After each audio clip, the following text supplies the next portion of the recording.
നിങ്ങളുടെ ഇന്നിൽ ഇവിടെ നാം ചർച്ച ചെയ്യുന്നത് ഇന്ന് 1201 മീനമാസം 26-ാം തീയതി, അതായത് 2026 ഏപ്രിൽ മാസം 9-ാം തീയതി വ്യാഴാഴ്ചത്തെ ശുഭാശുഭ ഫലങ്ങളാണ്.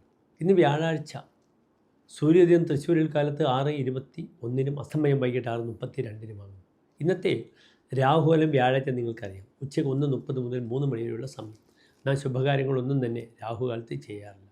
ഇന്നത്തെ തിഥി കറുത്തപക്ഷത്തിലെ സപ്തമി തിഥിയാകും. ചന്ദ്രൻ വളരെ ദുർബലമായി അമാവാസ്യയിലേക്ക് വരികയാണ്.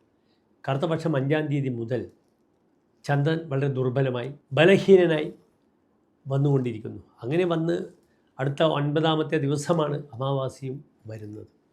ഇന്നത്തെ നക്ഷത്രം കാലത്ത് 8:45 വരെ പൂരാട നക്ഷത്രമാണ്. പൂരാട ഒരു ശുഭനക്ഷത്രമാണോ? അല്ല. കാലത്ത് 8:45 വരെ മൂലം നക്ഷത്രമാണ്. കറുത്തപക്ഷത്തിലെ മൂലമാണ്. പക്ഷേ മൂലം നക്ഷത്രവും കറുത്തപക്ഷത്തിലായാൽ നാം ശുഭകാര്യങ്ങൾക്കൊന്നും തന്നെ ഉപയോഗിക്കാറില്ല. മൂലത്തിനൊരു പ്രത്യേകത, മൂലം പുരുഷന്മാർക്ക് നല്ല നക്ഷത്രമാണ്. ആൺമൂലം അറകെട്ടി വാഴും എന്നൊക്കെ പറയാറുണ്ട്. നേരെ മറിച്ച് കറുത്തപക്ഷത്തിലെ മൂലമാണെങ്കിൽ പെൺമൂലം പെരുവഴിൽ എന്നാണ് പറയുക. പലപ്പോഴും മൂലനക്ഷത്രത്തിലെ സ്ത്രീകൾക്ക് അത്ര ഗുണമല്ല. പ്രത്യേകിച്ച് ആ രാശി ധനുരാശി പൗരുഷമുള്ള രാശിയാണ്. അതിനാൽ സ്ത്രീകൾ കൂടുതൽ പൗരുഷം പ്രകടിപ്പിക്കും. അനാവശ്യമായ വിവാദങ്ങളിലും കാര്യങ്ങളിലും ഒക്കെ തന്നെ, അല്ലെങ്കിൽ ബന്ധുക്കളോട് ദ്വേഷിക്കുക, ഇതൊക്കെ മൂലനക്ഷത്രം സ്ത്രീകൾക്കുള്ള ദോഷങ്ങളാണ്.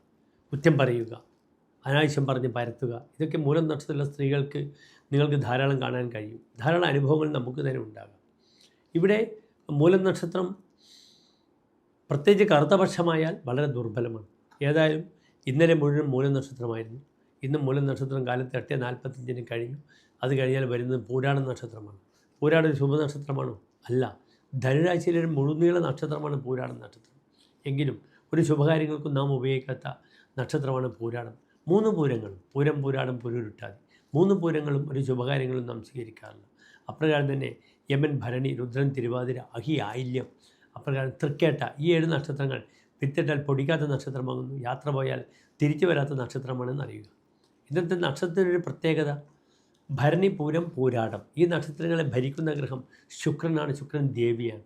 അതിനാൽ ദേവീക്ഷേത്ര ദർശനം, ദേവീക്ഷേത്ര വഴിപാടുകൾ ചെയ്യുന്നത് വളരെ ഗുണമാണ്. ഇവിടെ പ്രത്യേകിച്ച് നിങ്ങൾ മനസ്സിലാക്കണം, ശുക്രൻ നിൽക്കുന്നത് മേടൻ രാശിയിലാണ്.